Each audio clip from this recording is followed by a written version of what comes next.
Hello दोस्तों, आप सभी का स्वागत है हमारे यूट्यूब चैनल एग्जाम नॉलेज। तो चलिए फिर आज हम शुरुआत करते हैं। आज जो हमारा टॉपिक हो करंट अफेयर का होगा। करंट अफेयर यानी कि 8 अप्रैल का करंट अफेयर होगा।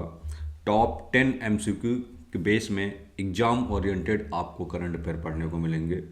हम वही करंट अफेयर लेके आ रहे हैं जो आपके एग्ज़ाम के लिए वेरी इंपॉर्टेंट होंगे। इंपॉर्टेंट नहीं, वेरी इंपॉर्टेंट होंगे। वही क्वेश्चन को हम सिलेक्ट कर रहे हैं। वैसे ही क्वेश्चन आपको आपको आपके जो एग्ज़ाम हैं उनके अकॉर्डिंग जैसे क्वेश्चन आ रहे हैं उसी को देखते हुए ये करंट के जो क्वेश्चन हैं वो बनाए जा रहे हैं। ठीक है। तो जैसे कि आप लोगों से प्लीज़ रिक्वेस्ट है कि आप हमारे चैनल को लाइक करिए, सब्सक्राइब करिए, कमेंट करके कमेंट जरूर करिए। ठीक है। जब आप कमेंट करेंगे तो हमें आपका कमेंट पढ़ के थोड़ा सा अच्छा लगेगा। और लोगों को भी शेयर करिए, अपने जो दोस्त फ्रेंड लोग उनको भी शेयर करिए। ठीक है। तो ज़्यादा टाइम वेस्ट नहीं करते हैं, हम बात करते हैं सीधा अपने टॉपिक पे। ठीक है। जैसे कि आज का जो पहला क्वेश्चन है कि वो पूछ रहा है कि हाल ही में भारत ने किस देश के साथ एक्सरसाइज दोस्ती आयोजित की है। ठीक है। यानी कि भारत ने किस देश के साथ एक्सरसाइज दोस्ती आयोजित की है। अगर इसमें ऑप्शन की बात करें तो option A Sri Lanka, option B Maldives, option C Bangladesh, option D Bharat. ठीक है। तो इसका जो सही आंसर होगा वो होगा ऑप्शन नंबर बी, यानी कि भारत ने जो एक्सरसाइज दोस्ती का जो आयोजन किया है वो किया है मालदीव के साथ। ठीक है। ये एक्सरसाइज जो दोस्ती है ये एक त्रिपक्षीय समुद्री अभ्यास है। त्रिपक्षीय समुद्री अभ्यास है।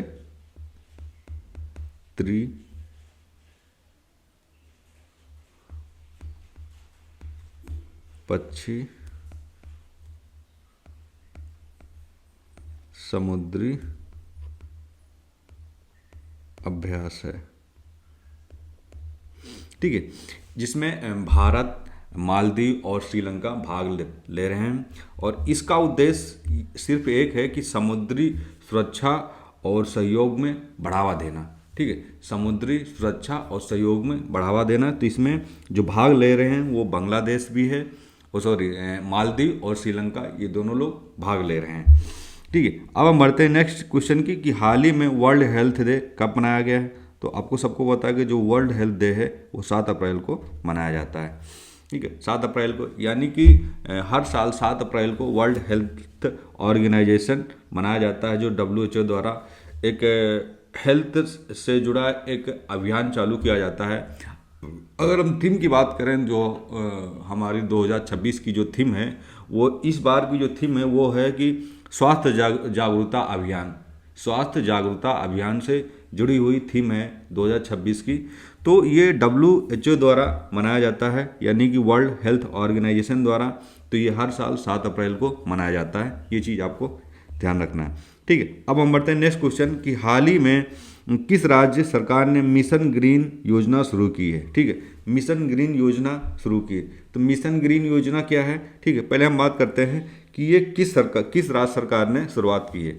ठीक है। तो ये जो राज्य सरकार ने शुरुआत की है इसका ऑप्शन नंबर होगा डी, यानी कि मिशन ग्रीन योजना जो है वो राजस्थान सरकार ने शुरुआत की है। ठीक है। तो मिशन ग्रीन योजना की अगर हम बात करते हैं तो राजस्थान सरकार ने पर्यावरण संरक्षण और हरियाली को बढ़ावा देने के लिए मिशन ग्रीन अभियान की शुरुआत की है। ठीक है।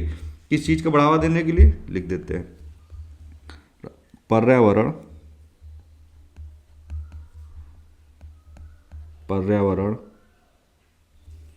संरक्षण, पर्यावरण संरक्षण और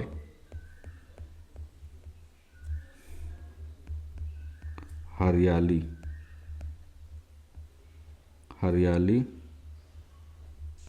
को बढ़ाने के लिए। ठीक है। यानी कि जो मिशन ग्रीन योजना की जो शुरुआत की राजस्थान सरकार ने, वो किस लिए की है कि पर्यावरण को संरक्षण और हरियाली को बढ़ाने के लिए ये मिशन ग्रीन योजना की शुरुआत की है। ठीक है। अब हम बढ़ते हैं नेक्स्ट क्वेश्चन जो हमारा है कि हाल ही में भारत का कौन सा शहर क्लीनेस्ट सिटी घोषित हुआ है। जैसे कि आप सबको पता है कि हमेशा जो टॉप टॉप नंबर पे जो वो रहता है वो एमपी के यानी कि मध्य प्रदेश का जो शहर है वो है इंदौर। यानी कि इंदौर जो डिस्ट्रिक्ट है उसका मध्य प्रदेश का, तो उसने क्या किया है कि इस बार भी अपनी टॉप रैंकिंग बना के रखा है। तो इंदौर देखा जाए तो इंदौर लगातार कई वर्षों से स्वच्छ सुरक्षण में पहले स्थान पर रहा है, जिससे यह भारत का सबसे स्वच्छ शहर बना हुआ है। ठीक है, यह क्या है, भारत का सबसे स्वच्छ शहर बना हुआ है। भारत का सबसे स्वच्छ, भारत का सबसे स्वच्छ शहर बना हुआ है। ठीक है, भारत का सबसे स्वच्छ शहर जो बना हुआ है वो है इंदौर, लगातार वर्षों से देखा जाए तो लगातार। ठीक है, अब बढ़ते हैं कि हाल ही में किस देश ने डिजिटल करेंसी पायलट की शुरुआत की है। किस देश ने डिजिटल करेंसी पायलट की शुरुआत की है। तो अगर ऑप्शन देखें तो option A Bharat, option B चीन, ऑप्शन सी जापान, ये ऑप्शन डी रूस। इसका जो सही आंसर होगा वो होगा ऑप्शन नंबर ए, यानी कि भारत ने डिजिटल करेंसी पायलट की शुरुआत की है। तो ये डिजिटल करेंसी पायलट क्या है, इसके बारे में हम बात कर लेते हैं। जैसे कि भारत ने डिजिटल रुपया यानी कि सीबीडीसी पायलट प्रोजेक्ट शुरू किया, जिससे रिजर्व बैंक ऑफ इंडिया द्वारा संचालित किया जा रहा है। ठीक है, ये जो डिजिटल करेंसी है ये आरबीआई के द्वारा आरबीआई के द्वारा आरबीआई के द्वारा संचालित, ठीक है, आरबीआई के द्वारा क्या किया जा रहा, संचालित किया जा रहा, संचालित किया जा रहा है। यह आरबीआई के द्वारा संचालित किया जा रहा है। डिजिटल रुपये है जो पायलट प्रोजेक्ट शुरू किया है उसी के कारण, उसी में। ठीक, अब हम बात करते हैं ग्लोबल टीचर प्राइज 2026 किसे मिला है। यानी कि जो 2026 का जो हाल ही में जो ग्लोबल टीचर प्राइज है वो हाल ही में किसे मिला है। तो option A Ranjeet Singh, option B Anjali Sharma, option C Deep Narayan, या ऑप्शन डी नया। ठीक है, तो ऑप्शन डी जो होगा उसका सही आंसर होगा, यानी कि जो नया है, नया को अंतर्राष्ट्रीय पुरस्कार ग्लोबल टीचर के रूप में मिला है।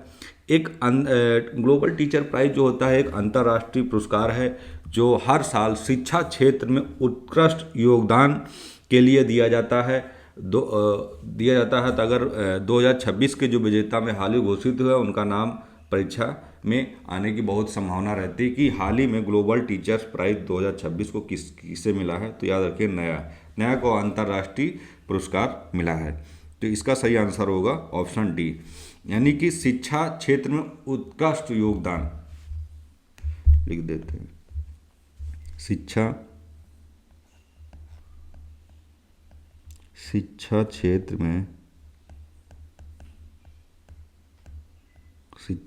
में उत्कृष्ट योगदान, अब हम बात करते हैं कि हाल ही में इसरो ने कौन सा नया मिशन लॉन्च किया है। ठीक है, इसरो ने हाल ही में कौन सा एक नया मिशन लॉन्च किया है। तो ऑप्शन की बात करें तो option number A Gaganyaan 2, option B Aditya L2, option C RISAT 2B, या ऑप्शन डी EOS-09।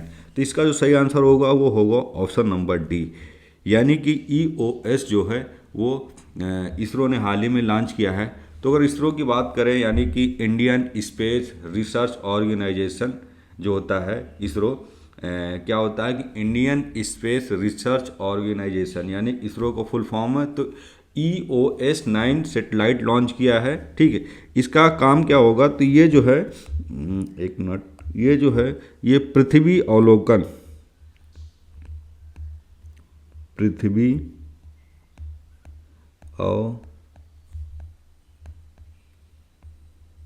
पृथ्वी अवलोकन के लिए किया जाएगा। ठीक है, पृथ्वी अवलोकन के लिए किया जाएगा। ठीक है, इसका मतलब ये अर्थ ऑब्जर्वेशन के लिए किया गया। ठीक है, किस लिए किया गया? अर्थ ऑब्जर्वेशन, अर्थ ऑब्जर्व अर्थ ऑब्जर्वेशन। ठीक, अर्थ ऑब्जर्वेशन यानी कि पृथ्वी का अवलोकन करने के लिए इस नए मिशन को लॉन्च किया गया है। ठीक है, अब हम बात करते हैं नेक्स्ट जो है कि हाल ही में किस देश ने एआई सेफ्टी समिति का आयोजन किया है। एआई सेफ्टी समिति को लेकर इस समय सरकार बहुत ही देखा जाए तो एक तार्किक रूप से एआई पे नज़र रखी हुई, क्योंकि एआई आज के जनरेशन में जो एआई है, एआई कुछ भी चीज़ें हमें बहुत ही आसानी चीज़ें से मिल जाती। तो एक सेफ्टी समिति के रूप में गवर्नमेंट सरकार जो है वो प्रॉपर अपना एक नियम गाइडलाइन बना के चल रही। तो जैसे कि हम बात करते हैं जो एआई सेफ्टी समिति का जो आयोजन हुआ था वो ऑप्शन नंबर बी यानी कि यूके में हुआ था। एआई को एक सुरक्षित उपयोग के और उसके जो नियम बनाने हैं उसके लिए एआई समिति का आयोजन किया गया था। ठीक है, यानी कि एआई एक सुरक्षित उपयोग और उसके नियम बनाने के लिए यूके ने एआई सेफ्टी समिति का आयोजन किया था। अब हम बात करते हैं कि हाल ही में आईपीएल 2026 की टीम ने शानदार प्रदर्शन किया है। तो आप जैसे सबको पता होगा तो उसका जो इस समय जो शानदार प्रदर्शन चल रहा है वो है आरसीबी का। तो इंडियन प्रीमियर लीग यानी कि आईपीएल 2026 में आरसीबी का जो प्रदर्शन है वो काफ़ी चर्चा में है। खासकर अगर देखें तो उनके जो बल्लेबाज हैं वो एक अच्छा प्रदर्शन कर रहे हैं। ठीक है, अब हम बात करते हैं next international day of sport for development and peace कब मनाया गया है। ठीक है, तो यानी कि हाल ही में जो international day of sport development and peace वो हाल ही में कब मनाया गया है, तो इसका जो सही आंसर होगा वो होगा ऑप्शन नंबर बी यानी कि 6 अप्रैल को यह इस मतलब international day sport of development मनाया गया है। यानी कि यह जो दिवस होता है ये खेलों के माध्यम से शांति और विकास को बढ़ावा देने के लिए मनाया जाता है। किस लिए? खेलों के माध्यम से शांति और विकास को बढ़ावा देने के लिए यह इंटरनेशनल डे ऑफ स्पोर्ट 6 अप्रैल को मनाया जाता है। ठीक है, तो आज का जो करंट का जो टॉपिक था वो फाइनली कंप्लीट हो गया। तो प्लीज़ आप लोग लाइक करिए, सब्सक्राइब करिए, कमेंट करिए। फिर हम मिलेंगे नेक्स्ट टॉपिक के साथ, नेक्स्ट अध्याय के साथ। जय हिंद, जय भारत।